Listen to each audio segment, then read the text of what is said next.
Welcome back. ఈ ఎన్నికల్లో డబ్బు ప్రభావం ఎంతవరకు ఉంటుందని మీరు అనుకుంటున్నారు? ఏమైనా మార్పు వచ్చింది అనుకుంటున్నారా? గతంలో కంటే ఈ ఓటర్లో ఏమైనా చైతన్యం పెరిగింది అనుకుంటున్నారా?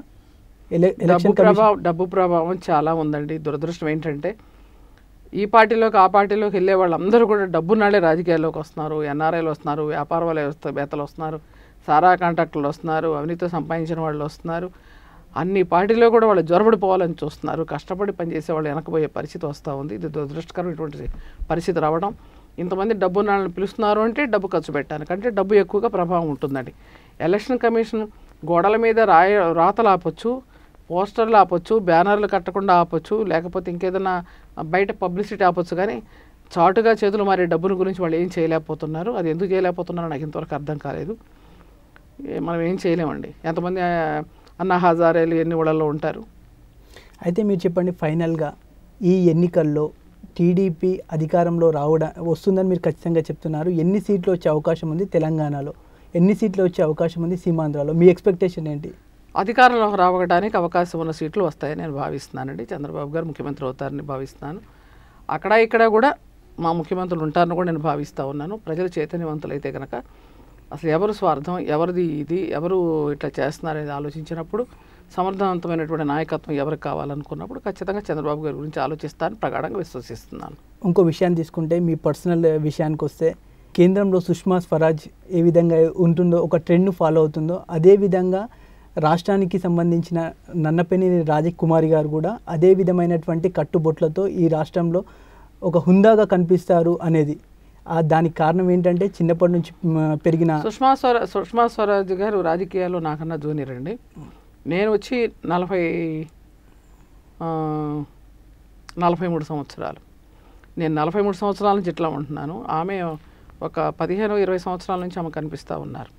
కాబట్టి ఆమెను చూసి నేను ఫాలో కాలేదు. చిన్నప్పటి నుంచి నేను అట్లానే ఉన్నాను. నా ఫోటోలన్నీ చూస్తే అర్థమవుతుంది. కాబట్టి పోనీ అట్లానే ఉన్నాను. అట్లానే ఆమె ఒక్కటే కాదు, చాలామంది మార్గరెట్ ఆల్వా గారు వీళ్ళంతా కూడా చాలా ఇదిగా ఉంటారు. చాలామంది ఉన్నారు. ఇంకా అలా చెప్పుకుంటూ పోతే చాలామంది. అది నాకు ఇష్టం, నా ట్రెడిషనల్. అయితే చాలామంది బాగుందంటారు కాబట్టి సంతోషం. ఏమీ చదువుకొని నన్నపనేని రాజకుమారి గారు ఈరోజు రాష్ట్రంలో ఒక ఫైర్ బ్రాండ్ లీడర్గా విపక్షాలను టార్గెట్ చేసి ఎంతవరకు అయితే అంతవరకు ప్రచారం తాను మాటలతో తిప్పికొట్టే సామర్థ్యం ఉన్న నేతగా ఎలా ఎదిగారంటే, జీవితమే పాఠాలు నేర్పుతుందండి. దానికి చదువుకోటాలు లేకపోతే డిగ్రీలు అక్కర్లేదని అన్నారు, కానీ అవే ఉండాలని మాత్రం అనేం కాదు. నీళ్ళలో ఈదటం చేపకి ఎవరు నేర్పుతారు? ఆకాశాన్ని ఎగరడానికి పక్షికి ఎవరు నేర్పుతారు? పుట్టగానే దూడ తల్లి దగ్గరికి వెళ్ళి పాలు తాగడం ఎవరు నేర్పుతారు? పసిబిడ్డకు తల్లి అంటే ఏంటో, తల్లి స్పర్శ ఎలా ఉంటుందో తెలియడం ఎవరు నేర్పుతారు? కాబట్టి ఒక పల్లెటూరులో పుట్టి ఒక సాంప్రదాయ కుటుంబంలో పుట్టినప్పుడు చదివించాలని వాళ్ళకున్నా, చదువుకోవాలని నాకున్నా, చదువుకునే అవకాశం లేని కుగ్రామంలో జన్మించడం వల్ల నేను చదువుకోలేదు. స్కూల్ లేదు. వాగులు ఉంటాయి చుట్టూతో మా ఊరికి. ఏది వర్షం కురిసిందంటే వాగులు వచ్చేస్తాయి. మధ్యలో ఇళ్ళు ఉంటాయి ఒక దీపంలాగా. మాకు ఈదుకుంటూ పోయి ఆడపిల్లలను చదివించకూడదు, బయటకు పంపించకూడదు స్కూల్స్కి అనేటువంటి పరిస్థితి. ఓ చిన్న ఊరు. దాంతోటి చదువుకోలేకపోయాను. అయితే తెలుగు భాష అమ్మ చదువుకుంది కాబట్టి తెలుగు భాష, రామాయణాయనములు, చిన్న ఆయనములు వీళ్ళంతా కూడా పెదనాన్నగారింటి దగ్గర, పెద్దమ్మ గారింటి దగ్గర అక్కడ మంచి బుక్స్ అవి చదవడము, దాని మూలంగా న్యూస్ పేపర్లు చదవడం. నేను చిన్నప్పుడు న్యూస్ పేపర్లు వచ్చేయండి. ఈ ఇంటర్వ్యూలో అన్నిటికన్నా విలువైంది ఇదే. ఎందుకంటే చాలామంది చూస్తూ ఉంటారు కదా, మనం చదువుకునే శక్తి లేనప్పుడు, అంటే చదువుకోవటం ఇవాళ జీవనోపాధి, అవును కదా. అప్పుడు చదువుకోవడం జీవనోపాధి కాదు. ఆడపిల్లకి చదువు ఉంటే కనుక బాగుంటుంది అనేది ఉంటుంది, కానీ చదువుకోలేకపోయాను కాబట్టి చదువుకునే అవకాశం లేకుండా పోయింది కనుక దరిదాపుల దగ్గరలో. అప్పుడు ఏం చేయాలన్నప్పుడు తెలుగు పుస్తకాలన్నీ, భారతాలు, భాగవతం, రామాయణం, మనుచరిత్ర, రుక్మిణి కళ్యాణం, లేకపోతే సుమతి శతకం, వేమన శతకాలు ఇలాంటివన్నితో పాటుగా ఆ రోజు ఆ చిన్న ఊరికి, మా ఊరికి వాగుల్లో ఈ పేపర్లు చదవకుండా ఇలా పట్టుకుని ఒక కుర్రాడు తీసుకొచ్చి ఇంటింటికి వేసిపోయేవాడు. ఒక్కొక్కళ్ళు ఒక పేపర్ తెప్పించేవాళ్ళు. 3 పేపర్లు వచ్చాయి: ఆంధ్రప్రభ, ఆంధ్రపత్రిక, ఆంధ్రజ్యోతి. అట్లాగే వీక్లీస్: ఆంధ్రపత్రిక, ఆంధ్రప్రభ, ఆంధ్రజ్యోతి. తర్వాత అలాగే నవళ్ళు వచ్చాయి: యువ అనుకుంటాను, అప్పుడు ఉందనుకుంటా, ఏదో ఒక బుక్ వచ్చేది. ఇవన్నీ చందమామ. ఈ పుస్తకాలన్నీ వరుస పెట్టి అందరూ చదువుతుండేవాడు. కరెంట్ ఉండేది కాదు, కిరోసిన్ లైట్ల దగ్గర చదువుతుండే. అప్పుడు పొలం నుంచి వచ్చి తాతగారు వాళ్ళకి నేను చదివినిపించేదాన్ని ఆ బుక్స్ అన్నీ. సీరియల్స్ ఉండే, వార్తలు చదివినిపించేదాన్ని. కాబట్టి అవన్నీ వినిపిస్తా రాజకీయాలు ఉంటబడ్డాయి. తర్వాత తెలుగు భాష వచ్చింది, తర్వాత రచనలు చేయడం కూడా అలవాటు ఉండింది, కవితలు విని.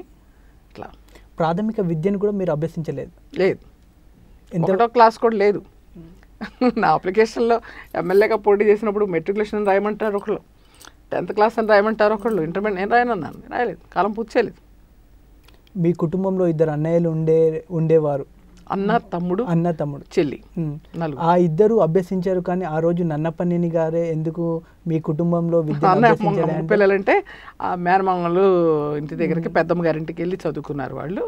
తర్వాత మళ్ళీ వాళ్ళు మగపిల్లలు కాబట్టి వాగులు దాటైనా వెళ్ళగలరు, వంకలు దాటైనా వెళ్ళగలరు, అందుకని వాళ్ళు చదువుకున్నారు. మీరు చేపల పులుసు కూడా చాలా మంచిగా వండుతారని రాజకీయ నాయకుల్లోనే ప్రచారం. మీరు వదిలిపెట్టాల చేపల పులుసుని, ఒకసారి ఇంటికి వచ్చి శుభ్రంగా వండి పెడతాను కదా.